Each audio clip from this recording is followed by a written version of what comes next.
कवि को आमंत्रित करना चाहता हूँ। वरिष्ठ कवि हैं, मेरे बड़े भाई हैं, महेश चौधरी जी। महेश चौधरी जी बहुत ही श्रेष्ठ गीतकार हैं और मौलिक गीतकार हैं।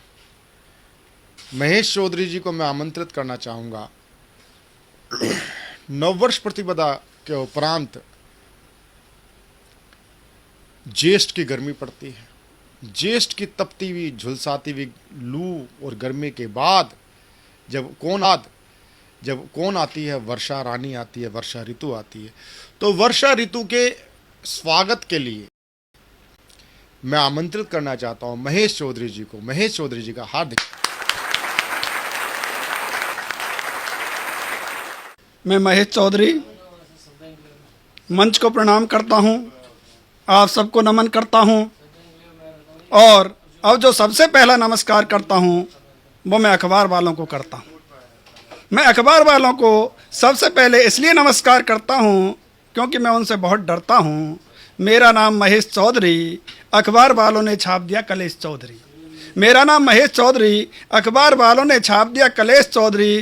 खैर छोड़ो जी, मैं एक छोटा सा कवि हूँ, पर हिंदी साहित्य के मूर्धन कवि सूर्यकांत त्रिपाठी निराला जी ने देशवासियों को जगाते हुए कहा, जागो फिर एक बार, जागो फिर एक बार।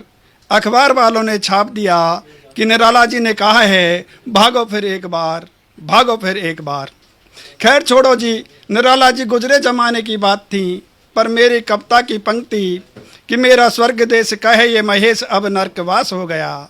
मेरी कविता की पंक्ति कि मेरा स्वर्ग देश कहे ये महेश अब नर्कवास हो गया। और अखबार वालों ने छाप दिया, अखबार वालों ने छाप दिया कि महेश का स्वर्गवास हो गया। अखबार वालों ने छाप दिया कि महेश का स्वर्गवास हो गया। समाचार मिलते ही मेरे सारे मित्र दोस्त नातेदार और रिश्तेदार, समाचार मिलते ही मेरे सारे मित्र दोस्त नातेदार और रिश्तेदार अजी सारे के सारे आ गए और मेरे 6-7 महीने के राशन को, मेरे 6-7 महीने के राशन को एक ही दिन में खा गए। मेरे 6-7 महीने के राशन को एक ही दिन में खा गए। दोस्तों अब मैं कविता पढ़ रहा हूँ, लेकिन मेरा मन रो रहा है। और उस दिन मुझे ऐसा लगा कि मेरे जिंदे का ही मृत्यु भोज हो रहा है। उस दिन मुझे ऐसा लगा कि मेरे जिंदे का ही मृत्यु भोज हो रहा है।